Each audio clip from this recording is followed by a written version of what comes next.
ఉన్నాడు. మరియా, భయపడకు, దేవుని వలన నీవు కృప పొందితివి. ఇదిగా నీవు గర్భము ధరించి కుమారుని కని ఆయనకు యేసు అని పేరు పెట్టుదు. ఆయన గొప్పవాడై సర్వోన్నతుని కుమారుడు అనబడదు. నేను పురుషుని ఎరగని దాన్ని కదా, ఇది ఎలా సాధ్యము? పరిశుద్ధాత్మ నీ మీదకు వచ్చును కనుక పుట్టబోవు శిశువు పరిశుద్ధుడై దేవుని కుమారుడు అనబడును. ప్రభు దాసురాలను, నీ మాట చెప్పున నాకు జరుగును గాక.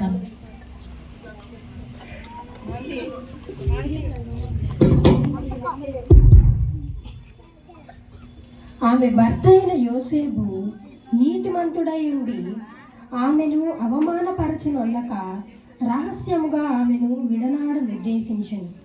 అతడు ఈ సంగతులను ఆలోచన చేయుచు నిద్రించుచుండెను.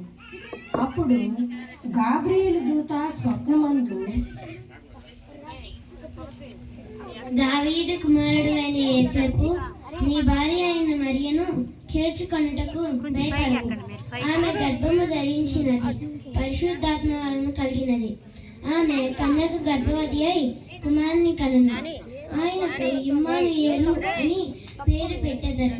ప్రభువు తన ప్రవక్త ద్వారా పలికిన మాట చొప్పున ఇదంతయు జరిగెను.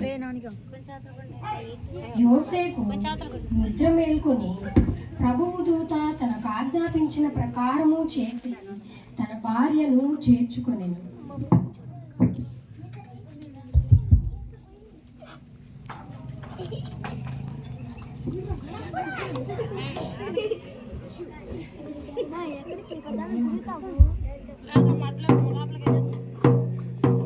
ఇందు మూలంగా యావన్ మంది ప్రజలకు తెలియజేయడం ఏమనగా, ప్రజా సంఖ్య రాయవలనని కైసరు ఐగుస్తు నిర్ణయించుట వలన ప్రజలంతా తమ తమ స్వగృహాలకు వెళ్ళి ప్రజా సంఖ్య రాయించుకోవలసినదిగా తెలియజేయడమైనదహో.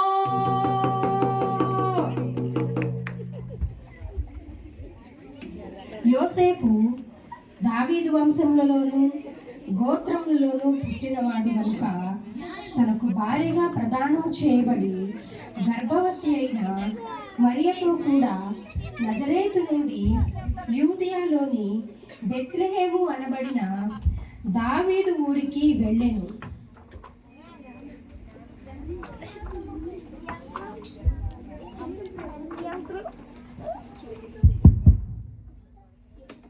అయ్యా,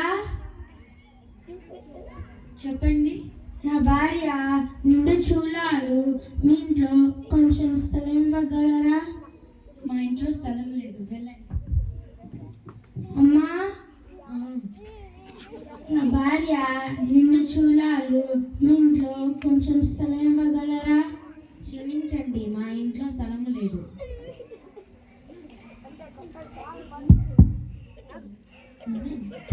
అయ్యా, చెప్పండి. నా భార్య నిండు చూలాలు, మీ ఇంట్లో కొంచెం స్థలం ఇవ్వగలరా? మా ఇంట్లో స్థలం లేదు. మీకేమీ అభ్యంతరం లేకపోతే ఈ పశువుల పాకలో ఉండవచ్చు.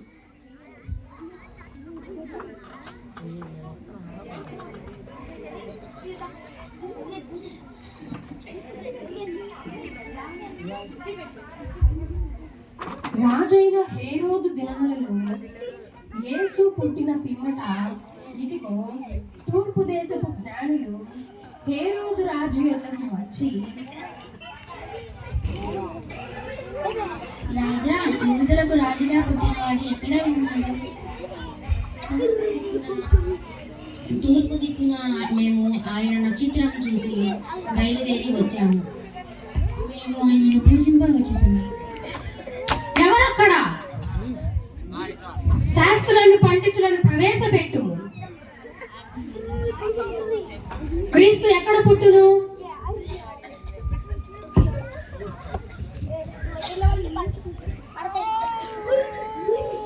యూదా బెత్లెహేములో ప్రభు. అలాగే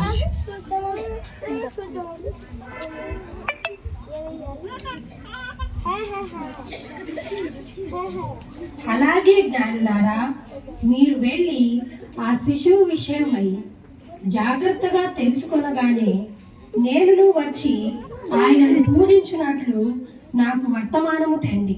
చిత్తం ప్రభు.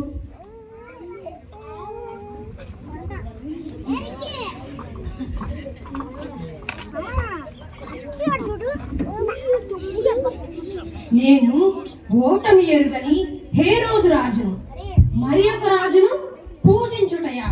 అసంభవం. హ హ హ హ.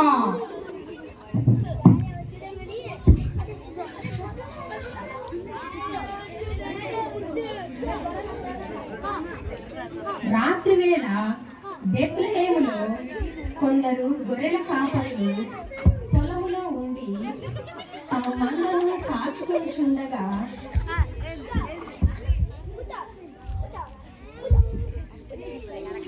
అరే బాగా చలి అవునురా, అరే ఈ గొర్రెల పరిస్థితి ఏంటిరా? అరే ఈ చలిలో మనల్ని మనమే కాపాడుకోలేమురా. అరే మన గొర్రెలు ఎలా రా? ఏదో తెల్లగా వస్తుందిరా. మన దగ్గరికి వస్తుందిరా, భయమేస్తుందిరా. భయపడకూడి, ప్రజలందరికీ కలుగు మహా సంతోషకరమైన సువార్తమానము నేను మీకు తెలియజేయుచున్నాను. దావీదు పట్టణమందు నేడు రక్షకుడు మీ కొరకు పుట్టి ఉన్నాడు. ఈయన ప్రభు అయిన యేసుక్రీస్తు. దానికి ఇదే మీకు ఆనవాలు. ఒక శిశువు పంటిగుడ్డలతో చుట్టబడి ఒక తొట్టెలో పండుకుని ఉంట మీరు చూచెదరు. అరే లోకానికి రక్షకుడు పుట్టాడురా. మనం వెళ్ళి రాజుని చూసి వద్దాం, సంతోషిద్దాం. బెత్లెహేములో సందడి, పశుల పాకలు సందడి, శ్రీ యేసు పుట్టాడని, మహారాజు పుట్టాడని.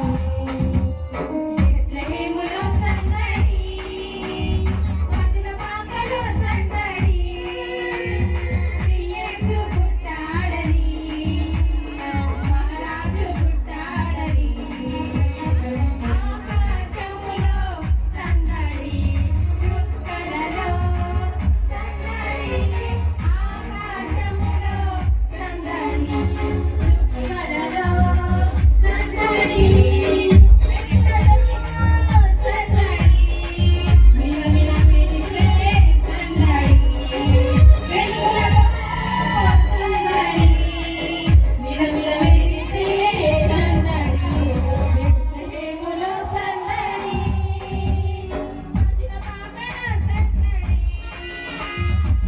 యేసు పుట్టాడని, మహారాజు పుట్టాడని.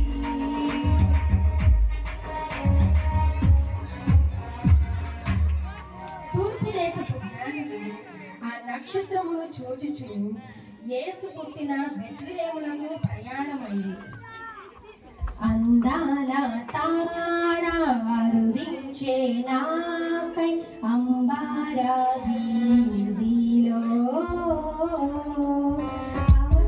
అవతారమూర్తి యేసయ్య కీర్తి ఆవని చాటుచు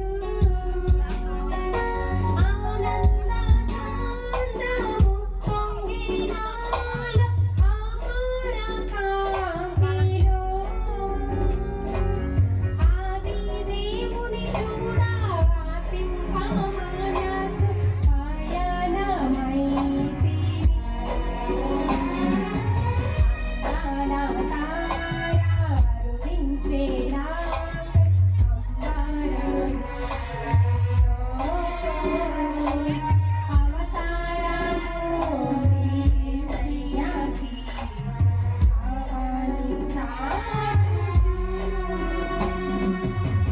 ముగ్గురు జ్ఞానులు బాలుడైన యేసుకి తమ బహుమానాలను సమర్పించి